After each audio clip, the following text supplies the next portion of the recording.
This tweet from LeBrun. We also saw our pal Rick Dollywall report on this today, that the Canucks have serious interest, was the words that Dollywall used, in Jake Gensel. Sure. LeBrun tweets this out. The sense is the Penguins after that road trip have a very, very clear sense of what needs to be done before Friday's deadline. For those that don't know, the Penguins pooped the bed on that road trip. It was arguable, like, you could make an argument that it was as bad as the New Jersey road trip, but I think well, New Jersey's was worse. In a weird way, Pittsburgh needed this because they needed to, like, they should have never made the Erik Karlsson trade. That was dumb when it was made. I think it was let's listen. It was a bit like this when, not to really defend Benning and Linden when they came in, but they come in, they've got the Sedins. What are they going to do? They're going to try to make this team, a sort of last squeeze of the lemon, if you will.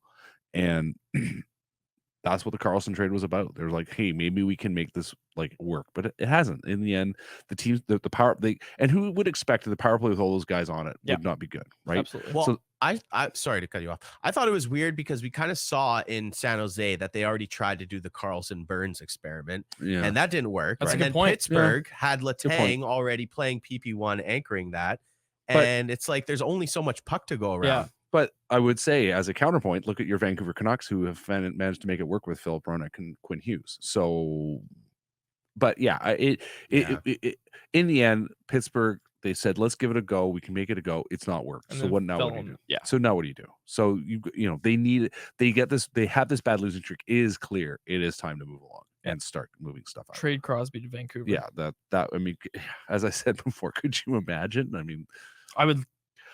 Listen, if Sidney Crosby's available in a trade, you like jump over the desk immediately to make it happen. Do you know what's crazy though? He loves Tocchet, by the way. Like, I can't imagine. They all love Tocchet. They all love Crosby. Crosby loves Jim Rutherford. Yeah. Like, do you remember when Jim Rutherford stepped away from the Penguins? The quotes Crosby was giving was he was like I'm pretty sure he said he was sad. Like, I'm shocked and saddened that Rutherford stepped away. Yeah. No, Sid, they love Sid. Like, Phil Kessel's about to be a Canuck. Like, come on. I can believe it. That's the thing. You asked me if I can believe it. I can believe it. I could imagine, and I can believe it, that the Canucks would be in on. Yeah, I think. I mean, the Canucks, having poked around again, figuring things out, trying to bring something to the table to today's conversation. And it's everything we've heard. But like for the longest time, I'm like, I looked at what they had. They're like, they need a defenseman now they've been playing, and they're like, their focus has arrived that they would love to find a top six forward. I do think Gensel's too hard. I talked to a few people around the league. People seem to think he's going to end up like Detroit, Edmonton, Colorado. I mean, the thing with Gensel is the contract is big, and you have to figure out a way to make it work under the cap. And the Canucks have challenges, obviously. And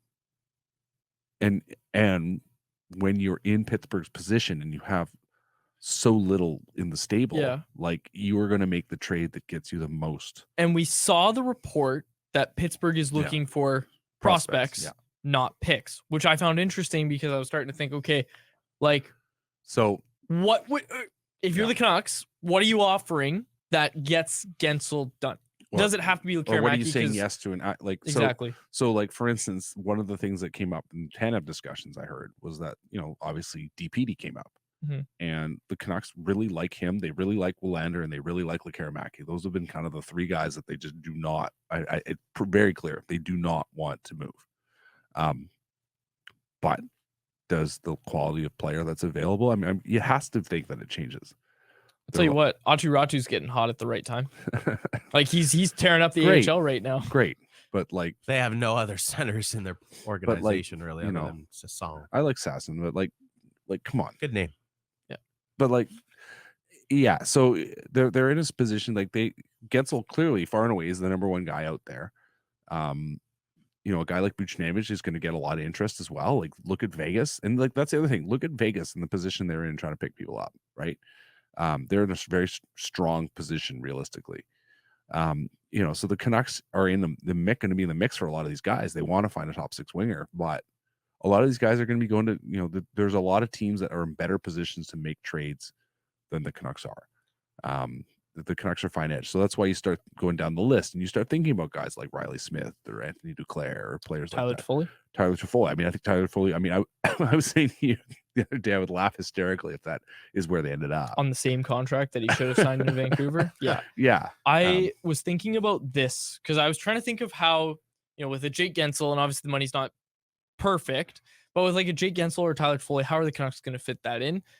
I'm starting to get into the territory, and one guy we didn't talk about in the Anaheim Canucks recap there was Ilya Mikheyev, who continues to just be absolutely awful. Yeah. Um, And he's the guy that's going to come out of the lineup. Like once, you know, if they get back to full health, like when did Joshua gets Yes. back, like yes. next week or whatever it is, like, and there's no other. If they go out and get like Brendan Duhaime, even if they don't make a trade, You're right. he's coming out of the lineup. He's yeah, and it's really too bad. Like he played pretty well last year on one knee, and it's surprising. I mean, for ACL injuries are hard to come back from. They take a long time, right? And so we're in that 1 year window now, and I'm surprised at sort of how it's like he's slowed down. And so anyway, he's a mess. It's a mess. And I don't know how you get out. I don't know how you convince someone. He clearly, like, the reason why he's in the lineup is because he's not like hurting you defensively. Yeah. But he's literally not doing anything. He's Louis Eriksson. He's Louis Eriksson. He's become Louis Eriksson. And this is what I'm kind of getting at. And I mean, I made the Louis Eriksson comparison in yesterday's instant reaction, was that at least Louis hustled. And right now we're just not seeing much hustle. And like, you know, peeling away from body. No, I think there's a lot of try. Peeling away from a lot of puck battles. I and think body he just, contact. yeah, maybe. Yeah. Come on. I think, but offense goes to die when the puck gets on. Yeah, the but even away from that, like and JPat pointed out on Twitter too, there was like 2 instances where he could have finished his check and pulls away. You're leaving the lineup. You're out of the lineup. I'm sorry. It's no, I'm not defending him. And I mean, you said it too. Like he's out of the lineup when they're fully healthy. So the thing that I'm wondering, Patrick, is, and I saw Drance talking about this too, is that there's got to be belief around the league a little bit that, okay, he might be able to come back, because there's understanding of how ACL injuries work. And you just pointed out, you're in that kind of year where there's recovery. There's a chance that he kind of finds that spark again, finds that speed that made him effective. And I'm just wondering if you can make a trade, you know, let's use Toffoli as the example, okay, where Mikheyev goes back to make the money work, but you're still throwing in like a solid prospect and a second or third round pick for Toffoli. Yeah. Or, I mean, there's sort of a understanding of, like, you know, you're gonna have to do some, like, the Penguins probably recognize you're gonna have to do some retention, right? Mm-hmm. Like, I have a hard time imagining it, but I sat back and thought about it. Like, you know who brought Ilya Mikheyev to the NHL? It's Kyle Dubas. Yep. Yeah. I have a hard time seeing that happening. But, you know, if somehow there's a price involved that's retaining Mikheyev, and that's the price against, you know, retaining, you know, blah blah blah blah. Like, it's funny and complicated. I don't think that happened. That's just me talking out loud, by the way. That's not a report, an official report. Absolutely not a report. Dubas also knows his injury history before the knee injury. Like, this guy could never stay healthy. That's the other thing. And the same thing has plagued him his whole career, is that he just doesn't have the hands to finish. Yeah. And you move him, elevate him up into a top 6. Like when he played with John Tavares, same thing with Pettersson now. Like, he just couldn't sustain that production that you think you need to. And, you know, if you're an acquiring team, are you really, of course, retention would be involved, but, you know, this guy is trying to get round back into form.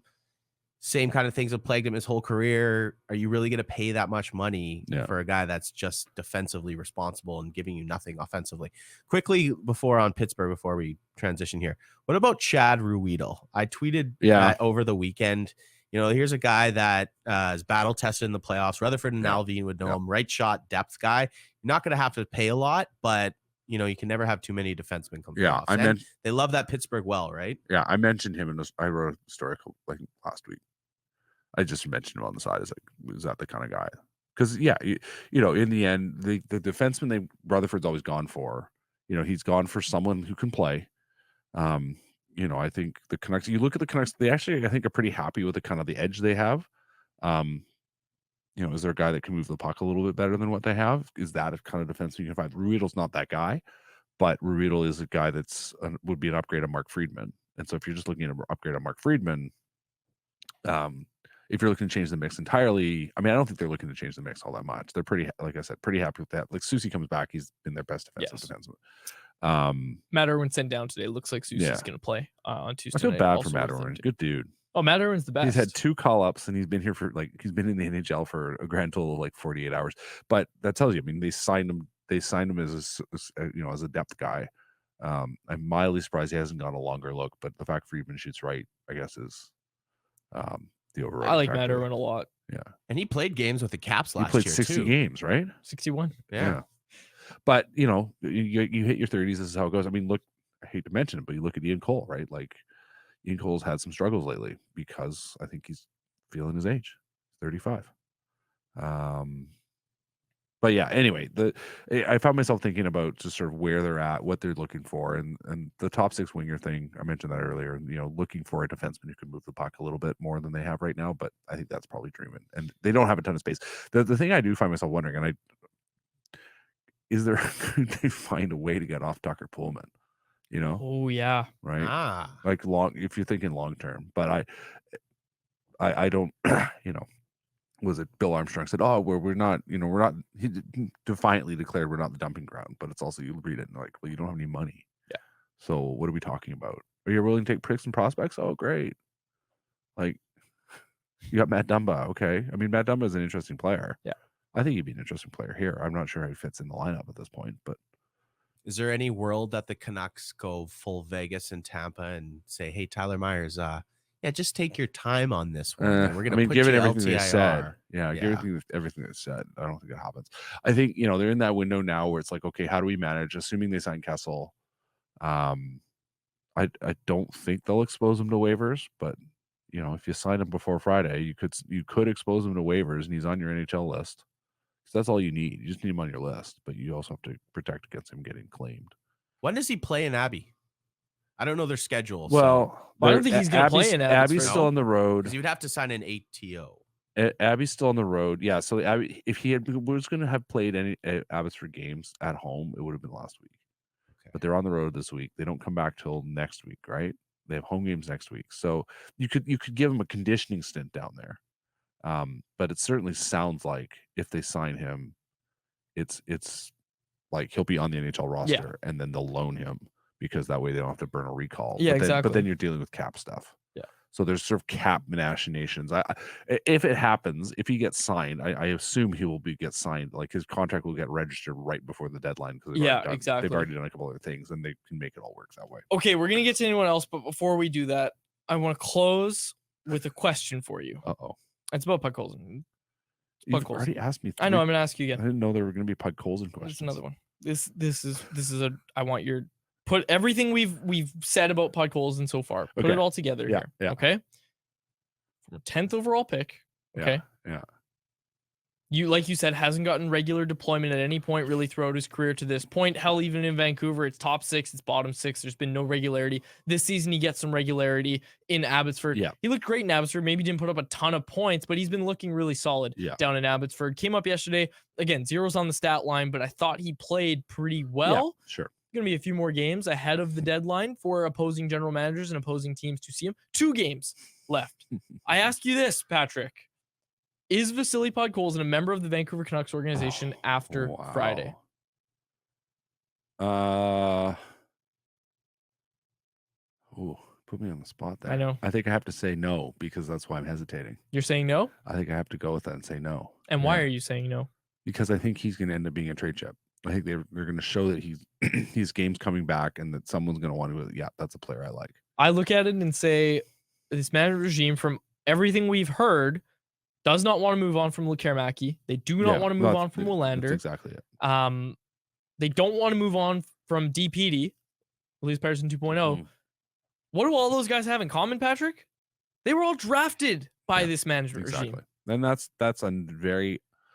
a not uncommon story. And I'm not trying to say that this management regime doesn't like Vasily Podkolzin. I'm just saying that they understand how business works in the NHL, and they understand that if they want to get any business done and they want to go out and make a trade, they're going to have to give up something that they like. What do they like the least out of this pile of prospects? Maybe it's Vasily Podkolzin. And they were being very quiet about him.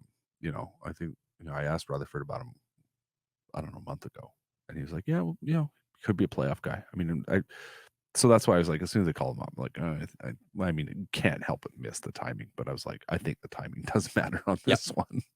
Yeah, I'm going to say no as well. I think Vasily Podkolzin is on the move. I think he could be on the move ahead of Friday's deadline. Okay, final thing on the trade deadline primer, the ticker. What do you think the Canucks do before Friday? I'm giving you a chance to make one bet. This is the one thing the Canucks are going to do. I'm going to say, I'll go first. Okay. I'm going to say they do not trade for defense help. Right. They don't trade for any defense help. I Sure. don't think they get any depth defensemen. Sure. I don't think they make any upgrades on defense. That's what I'm going to say. I don't think they make anything, any trades on defense. I think they go out and get one top 6 forward and one bottom 6 forward. Yeah, I think that makes sense. I think that happens. You're supposed to disagree with me. Well, the problem is, Dave, is that I already said those things. Maybe the problem is that I have great ideas. And I mean, you think about, in all seriousness, you think about the fact that they are adding Kessel as well. Like, in all indications are that this team's going to add Phil Kessel. You're adding to your depth in a different way. So the Kessel thing is interesting because if he can play, and there's obviously if they're signing him, they think he can play. Yeah. He's going to be on the fourth line, not play a ton. He's there to help your power play because your power play has lost its way. And so is he your depth guy? Or is it him like Duhaime and then like Riley Smith or something like that? Anything's better than what's on the fourth line right now. Yeah, it's kind of funny how that's happened. I know. mean, it was such a bright start. I mean, I never thought Phil DiGiuseppe was going to, man. but it was such a bright start for DiGiuseppe, and then he has 3 goals. Yeah, like how do you roster that guy? Yeah, and exactly. He had his first shot on goal in 5 games last night, and I know he's a grinder. He's worked hard, good dude, good story, great dude. But that's where I might disagree with you guys because I think Podkolzin already is an upgrade on. See, that was Giuseppe. And I think Tocchet really likes this tool set that Pods has to offer. He does. However, you can also get kind of that player out on the market on the deadline. So that's why I hesitated, because I was like, everything he does when he's on and he's the player that I think people still believe he could be or should be is exactly what Tocchet wants. So that's kind of why I was. And he's cheap. And he's still relatively cheap. Yeah, and you're going to get him back for a pretty cheap deal again. Like he's not. They need cost controlled guys, and a guy like that on a cost controlled deal, especially if you're trying to now figure out how you're going to manage your way through your OEL buyout for the next 3 years. You know, that's the kind of guy that, you know, do you move him now or do you move him, you know, a year from now or whatever? So, yeah. But I also think he probably has a lot of value, especially if you're trying to navigate your way through a world of stinky contracts and things like that. Stinky contracts, the Ilya Mikheyev story. All right. That was it for our trade deadline primer. And look, you're here all week. You're here on deadline day. Well, every other day. Every other day. Yeah. I can't replace harm. We're gonna have a lot of time to continue talking about the trade deadline. Canucks Conversation is live Monday through Friday, every weekday at 2 p.m. over on the Canucks Army YouTube channel. Make sure you like, subscribe, and interact in the YouTube live chat every day with us, folks.